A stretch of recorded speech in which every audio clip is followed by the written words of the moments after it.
नमस्कार दोस्तों, मैं राहुल मीणा आप सभी का स्वागत करता हूं आपके अपने YouTube channel study with Rahul में। दोस्तों,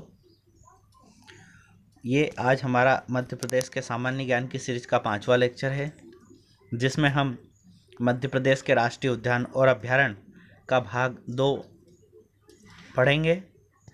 दोस्तों, हमारा पिछला लेक्चर जिसमें हमने भाग ए में चर्चा की थी और आज उसी कड़ी में हम आगे बढ़ते हुए मध्य प्रदेश के राष्ट्रीय उद्यान और अभ्यारण्य का भाग 2 शुरू कर रहे हैं। तो आइए दोस्तों शुरू करते हैं।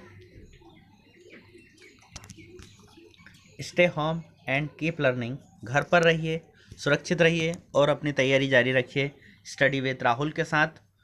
और दोस्तों, आप लोगों के लिए एक बहुत ही अच्छी खबर मध्य प्रदेश सरकार की तरफ से मध्य प्रदेश के गृह मंत्री माननीय नरोत्तम मिश्र जी द्वारा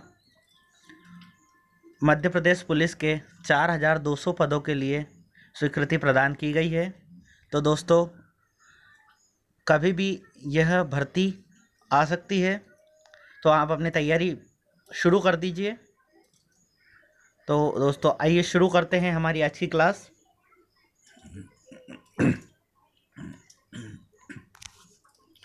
मध्य प्रदेश के राष्ट्रीय उद्यान और अभ्यारण्य भाग 2।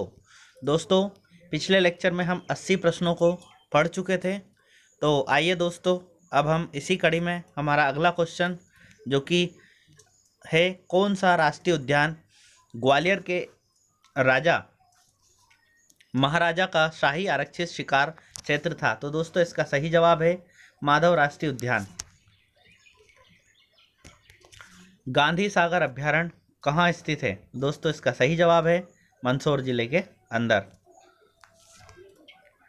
नौरोदेही अभ्यारण्य है जो स्थित है। तो दोस्तों, नौरोदेही जो अभ्यारण्य है वो मध्य प्रदेश के सागर जिले में स्थित है। मध्य प्रदेश में बाघों की सबसे बड़ा घनत्व वाला अभ्यारण्य या राष्ट्रीय उद्यान कौन सा है? तो दोस्तों, इसका सही जवाब है बांधवगढ़ राष्ट्रीय उद्यान। यहाँ प्रत्येक 8 किलोमीटर के अंतर में एक बाघ पाया जाता है। दोस्तों, हमारा अगला क्वेश्चन है एक अभ्यारण्य जो मध्य प्रदेश में है लेकिन राजस्थान से सटा हुआ है। तो दोस्तों, जो गांधी सागर अभ्यारण्य है वह उसकी सीमा राजस्थान को भी छूती है, इसलिए हम कह सकते हैं कि गांधी सागर अभ्यारण्य राजस्थान से भी सटा हुआ है। अटल बिहारी वाजपेयी पार्क किस नाम से अधिक जाना जाता है? तो दोस्तों, इसका सही जवाब है इंदौर रीजनल पार्क। जो इंदौर का रीजनल पार्क है उसे हम अटल बिहारी वाजपेयी पार्क के नाम से भी जानते हैं। दोस्तों, हमारा अगला क्वेश्चन है क्वेश्चन नंबर 87। मध्य प्रदेश में प्रोजेक्ट टाइगर WWW ने कब शुरू किया? इसका सही जवाब है 1973। बगदरा अभ्यारण्य की स्थापना कब हुई? दोस्तों, इसका सही जवाब है 1978। तो दोस्तों, हमारा अगला क्वेश्चन हाजिर है आपके लिए। खजुराहो के निकट एक वन्यजीव अभ्यारण्य है। तो दोस्तों, खजुराहो के पास जो वन्यजीव अभ्यारण्य है उसका नाम पनपठा अभ्यारण्य है। काला हिरण कहाँ का विशेष आकर्षण है? दोस्तों, इसका सही जवाब है सतपुड़ा राष्ट्रीय उद्यान जो होशंगा जिले में स्थित है। सतपुड़ा में पाए जाने वाले इंडियन बाइसन को इस नाम से भी जाना जाता है। तो दोस्तों, जो गोर नामक पक्षी होता है उसका वैज्ञानिक नाम कह सकते हैं इंडियन बाइसन। विश्व में कौन सा राष्ट्रीय उद्यान बंगाल टाइगर की उच्चतम घनत्व के लिए प्रसिद्ध है? तो दोस्तों, हमने अभी आपको बताया था कि जो बांधवगढ़ राष्ट्रीय उद्यान जो कि उमरिया जिले के अंतर्गत आता है, इसके अंदर प्रत्येक 8 किलोमीटर के क्षेत्र में एक बाघ पाया जाता है। हमारा अगला क्वेश्चन है मध्य प्रदेश में प्रोजेक्ट टाइगर रिजर्व घोषित कितने की संख्या कुल कितनी है? तो दोस्तों, मध्य प्रदेश में 7 प्रोजेक्ट टाइगर क्षेत्र घोषित है, जिसमें 6 नेशनल पार्क और 1 अभ्यारण्य शामिल है। होशंगाबाद में स्थित वन्यजीव अभ्यारण्य का नाम क्या है? तो दोस्तों, बोरी वन्यजीव अभ्यारण्य मध्य प्रदेश के होशंगाबाद में स्थित है। वह अभ्यारण्य जो ग्रेट इंडियन बर्ड, वर्ल्ड नहीं है दोस्तों, ये बर्ड है, के संरक्षण के लिए जाना जाता है। तो दोस्तों इसका सही जवाब है घाटी गांव, ग्वालियर। अगला प्रश्न है डाल्फिन किस अभ्यारण्य की नदियों में पाई जाती है? तो दोस्तों डाल्फिन नामक मछलियां चंबल नदी में पाई जाती है। घड़ियालों का प्रजनन स्थल कौन सा अभ्यारण्य है? तो दोस्तों घड़ियालों के लिए आरक्षित अभ्यारण्य सोन घड़ियाल अभ्यारण्य है। कौन सा राष्ट्रीय उद्यान मध्य प्रदेश से संबंधित नहीं है? तो दोस्तों जो जिम कार्बेट राष्ट्रीय उद्यान है वो मध्य प्रदेश से संबंधित नहीं है, यह उत्तराखंड राज्य से संबंधित है, तो आप कंफ्यूज ना हो। शिवपुरी जिले में कौन सा अभ्यारण्य महान भारतीय सारंग चिड़िया के लिए प्रसिद्ध है? इसका सही जवाब है करेरा पक्षी अभ्यारण्य। मध्य प्रदेश में सबसे लोकप्रिय रिजर्व जो कि बाघों को संरक्षण में लगी हुई है, तो दोस्तों इसका सही जवाब है पन्ना टाइगर रिजर्व। आइए दोस्तों अगला क्वेश्चन लेते हैं। हमारा अगला क्वेश्चन है पैराडाई फ्लाई कैचर एक बहुत ही आम पक्षी है, यह कहाँ पाया जाता है? तो दोस्तों पैराडाइज फ्लाई कैचर नामक पक्षी करेरा पक्षी अभ्यारण्य में पाया जाता है। अगर आप करेरा अभ्यारण्य की यात्रा करना चाहते हैं तो सबसे नज़दीक का हवाई अड्डा होगा, तो दोस्तों करेरा अभ्यारण्य के लिए ग्वालियर हवाई अड्डा सबसे नज़दीक पड़ेगा। अगर आप खजुराहो जाए तो यहाँ जाना आसान होगा, तो दोस्तों केन घड़ियाल अभ्यारण्य हमारे खजुराहो के नज़दीक पड़ेगा। मध्य प्रदेश के यह राष्ट्रीय उद्यान हाथी, घोड़ा, नाव, जीप और चलने की सफारी प्रदान करते हैं, तो दोस्तों इसका सही जवाब है सतपुड़ा नेशनल पार्क।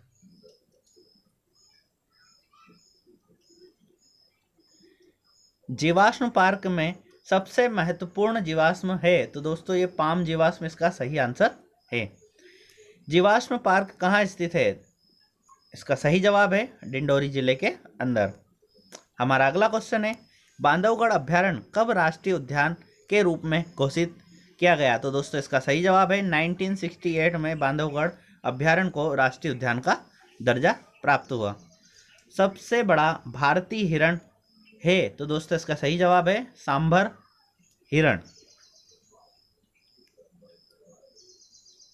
अगला क्वेश्चन दोस्तों मिस प्रिंट है, तो हम इस क्वेश्चन को छोड़ देते हैं और हमारा अगला क्वेश्चन है बड़े से छोटे आकार के अनुसार निम्नलिखित पार्कों को व्यवस्थित कीजिए। तो दोस्तों इसका सही जवाब है सबसे बड़ा नेशनल पार्क कान्हा-किसली है, उसके बाद नंबर आता है पन्ना, सतपुड़ा, संजय और बांधवगढ़ राष्ट्रीय उद्यान का।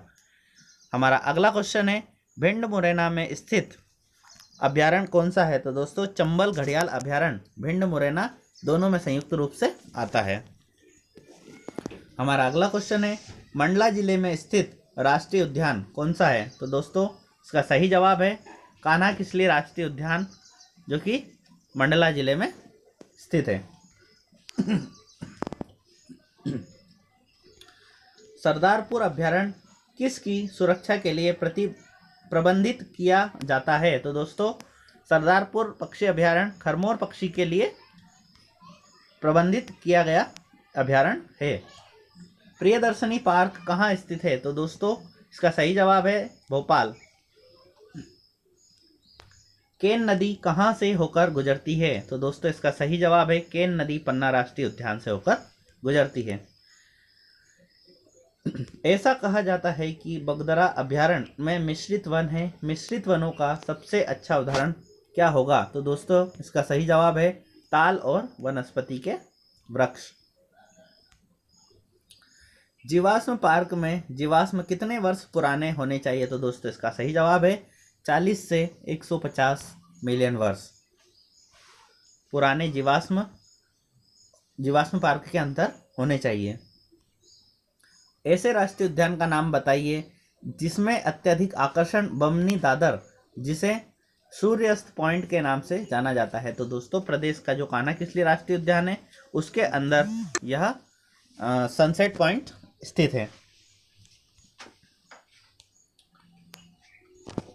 करेरा अभ्यारण्य किस वर्ष स्थापित किया गया था? दोस्तों इसका सही जवाब है 1981। पक्षी देखने के लिए सबसे अच्छा पार्क है? तो इसका जवाब सही आंसर है करेरा पक्षी अभ्यारण्य। मध्य प्रदेश का प्रथम गो अभ्यारण्य कहाँ स्थित है?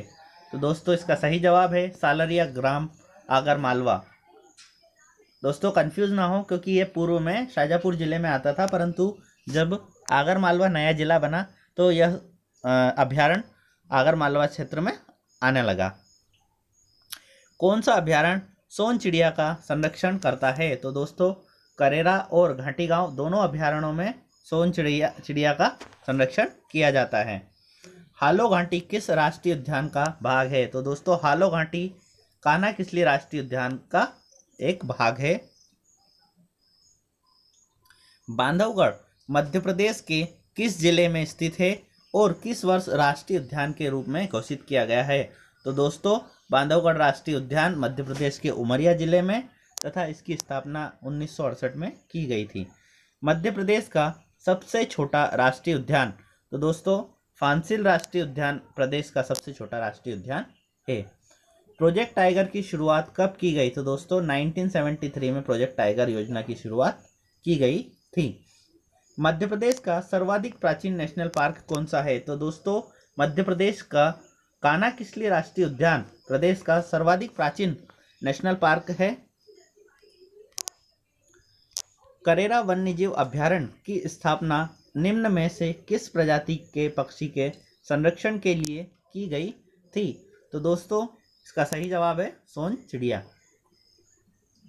मध्य प्रदेश में कुल कितने जैवमंडल आरक्षित क्षेत्र है? इसका सही जवाब है 3 जैवमंडल आरक्षित क्षेत्र है। क्षेत्रफल की दृष्टि से प्रदेश का सबसे बड़ा और सबसे छोटा राष्ट्रीय उद्यान कौन सा है? तो दोस्तों सबसे बड़ा राष्ट्रीय उद्यान कान्हा किसली राष्ट्रीय उद्यान है तथा सबसे छोटा राष्ट्रीय उद्यान जीवाश्म राष्ट्रीय पार्क माफ कीजिएगा राष्ट्रीय उद्यान है। बांधवगढ़ राष्ट्रीय उद्यान मध्य प्रदेश के किस क्षेत्र में स्थित है? तो दोस्तों बांधवगढ़ राष्ट्रीय उद्यान मध्य प्रदेश के बघेलखंड क्षेत्र में स्थित है। बांधवगढ़ राष्ट्रीय उद्यान के बंगाल टाइगरों में से एक है जो कि नेशनल ज्योग्राफिक मैगजीन की कवर पेज पर दिखाई गई थी। तो दोस्तों इसका सही जवाब है सीता। तो सीता नामक जो बंगाल टाइगर था उसे नेशनल ज्योग्राफिक्स मैगजीन की कवर पेज पर दिखाया गया था। हमारा अगला क्वेश्चन है कौन सा राष्ट्रीय उद्यान भारत के 18 जैवमंडल रिजर्व में से एक है? इसका सही जवाब है पन्ना राष्ट्रीय उद्यान। जॉर्ज कैसल भवन किस राष्ट्रीय उद्यान में स्थित है? तो दोस्तों इसका सही जवाब है माधव राष्ट्रीय उद्यान।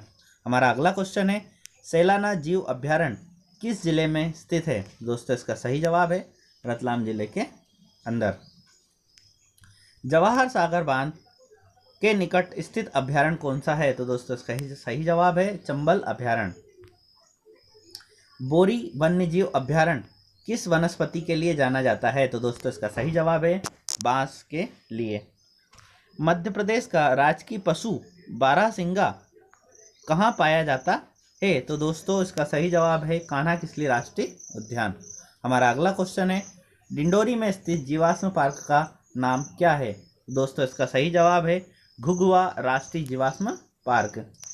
हमारा अगला क्वेश्चन है भारत में कौन से वन्यजीव अभ्यारण्य राष्ट्रीय उद्यान ने प्रथम बार आधिकारिक तौर पर भूरा द बारहसिंगा नामक एक शुभंकर अपनाया था? तो दोस्तों इसका सही जवाब है कान्हा किसली राष्ट्रीय उद्यान जिसने अपना एक आधिकारिक शुभंकर अपनाया है। कान्हा किसली को किस वर्ष टाइगर रिजर्व घोषित किया गया? तो दोस्तों 1973 में कान्हा किसली को टाइगर रिजर्व या प्रोजेक्ट टाइगर में शामिल किया गया। पेंच बाघ रिजर्व किस नाम पर रखा गया है? तो दोस्तों इसका सही जवाब है पेंच नदी के नाम पर। सतपुड़ा राष्ट्रीय उद्यान की स्थापना कब हुई थी? तो दोस्तों इसका सही जवाब है 1983 में सतपुड़ा राष्ट्रीय उद्यान की स्थापना की गई थी। निम्न बाघ अभ्यारण्यों में से कौन से पर चरणगंगा नदी का प्रवाह होता है? तो दोस्तों बांधवगढ़ राष्ट्रीय उद्यान के अंदर या अंतर्गत चरणगंगा नामक नदी का प्रवाह होता है। निम्न में से कौन सी वनस्पति अधिकतर कान्हा किसली राष्ट्रीय उद्यान में पाई जाती है? तो दोस्तों साल का वृक्ष कान्हा किसली राष्ट्रीय उद्यान में बहुतायत पाया जाता है। कान्हा किसली के शुभंकर भूरा दी बारासिंगा के साथ आए व्यंग चित्रकार का नाम क्या है? तो दोस्तों इसका सही जवाब है रोहन चक्रवर्ती। दोस्तों यह क्वेश्चन पहले भी प्रतियोगी परीक्षाओं में पूछा गया है, तो आपसे उम्मीद की जाती है कि आप इन क्वेश्चनों को अच्छे से पढ़ेंगे और इनकी अच्छे से तैयारी करेंगे और ये प्रश्न आपके लिए उपयोगी साबित होंगे। हमारा अगला क्वेश्चन है, निम्नलिखित बाघ अभ्यारण्यों में से किस में एक किला एवं संस्कृत शिलालेख के साथ गुफा मंदिर भी है? तो दोस्तों इसका सही जवाब है बांधवगढ़ राष्ट्रीय उद्यान। हमारा अगला क्वेश्चन है, निम्न में से कान्हा राष्ट्रीय उद्यान का अनमोल रत्न कौन सा है? तो दोस्तों इसका सही जवाब है बारासिंगा। घाटी गांव वन्य जीव अभ्यारण्य की स्थापना किस वर्ष की गई थी? इसका सही जवाब है 1981। हमारा अगला क्वेश्चन है, पन्ना टाइगर रिजर्व का मुख्य वन प्रकार क्या है? तो दोस्तों इसका सही जवाब है उत्तरी उष्णकटिबंधीय पर्णपाती वन तथा दक्षिणी उष्णकटिबंधीय शुष्क सागौन वन। हमारा अगला प्रश्न है, बांधवगढ़ बाघ अभ्यारण्य के पूर्वी खंड पर स्थित है। तो दोस्तों यह विंध्य पर्वतमाला के पूर्वी खंड में स्थित है। निम्न में से कौन सा मांसाहारी माधव राष्ट्रीय उद्यान में सबसे ज्यादा दिखाई देता है? तो दोस्तों तेंदुआ माधव राष्ट्रीय उद्यान में सर्वाधिक दिखाई देने वाला जानवर है। कान्हा किसली राष्ट्रीय उद्यान किन दो जिलों में स्थित है? तो दोस्तों इसका सही जवाब है मंडला और बालाघाट जिले में। माधव राष्ट्रीय उद्यान किस जिले में स्थित है? तो दोस्तों इसका सही जवाब है शिवपुरी जिले के अंदर। पन्ना के अलावा पन्ना राष्ट्रीय उद्यान किस जिले में आता है? तो दोस्तों इसका सही जवाब है छतरपुर। किस राष्ट्रीय उद्यान में बंजर नदी बहती है? इसका सही जवाब है माधव राष्ट्रीय उद्यान। दोस्तों हमारा अगला क्वेश्चन है, सरदारपुर वन्य जीव अभ्यारण्य किस जिले में स्थित है? दोस्तों इसका सही जवाब है धार जिले के अंदर। हमारा अगला प्रश्न है, बोरी वन्य जीव अभ्यारण्य किस जिले में स्थित है? तो दोस्तों होशंगाबाद जिले के अंदर।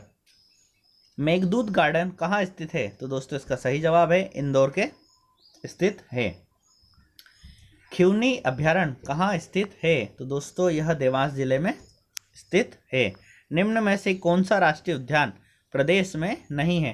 तो दोस्तों बन्नेरघट्टा राष्ट्रीय उद्यान यह मध्य प्रदेश में नहीं है, बल्कि यह कर्नाटक के बेंगलोर में स्थित है। मंडला प्लांट जीवाश्म राष्ट्रीय उद्यान कहाँ स्थित है? तो दोस्तों इसका सही जवाब है मध्य प्रदेश। हमारा अगला प्रश्न है, पन्ना राष्ट्रीय उद्यान को किस वर्ष टाइगर रिजर्व घोषित किया गया? तो दोस्तों इसका सही जवाब है 1994।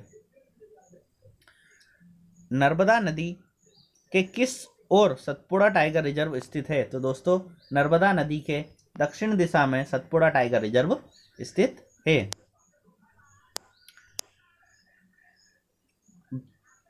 पेंच बाघ अभ्यारण्य किन जिलों में स्थित है? तो दोस्तों इसका सही जवाब है सिवनी और छिंदवाड़ा जिले में स्थित है। किस वर्ष कान्हा किसली को राष्ट्रीय उद्यान के रूप में गठित किया गया? तो दोस्तों इसका सही जवाब 1955 है। इससे पूर्व यह एक अभ्यारण्य था। मध्य प्रदेश में प्रथम बार सफेद बाघ कब देखा गया था? तो दोस्तों इसका सही जवाब है 1915 में प्रथम बार सफेद बाघ देखा गया था। सतपुड़ा राष्ट्रीय उद्यान कब स्थापित हुआ? तो दोस्तों इसका सही जवाब है 1983। पन्ना राष्ट्रीय उद्यान को टाइगर रिजर्व कब घोषित किया गया? इसका सही जवाब है 1994। वर्ष 2014 सर्वेक्षण के अनुसार बाघों की आबादी के संदर्भ में मध्य प्रदेश का स्थान क्या है? तो दोस्तों इसका सही जवाब है तीसरा स्थान।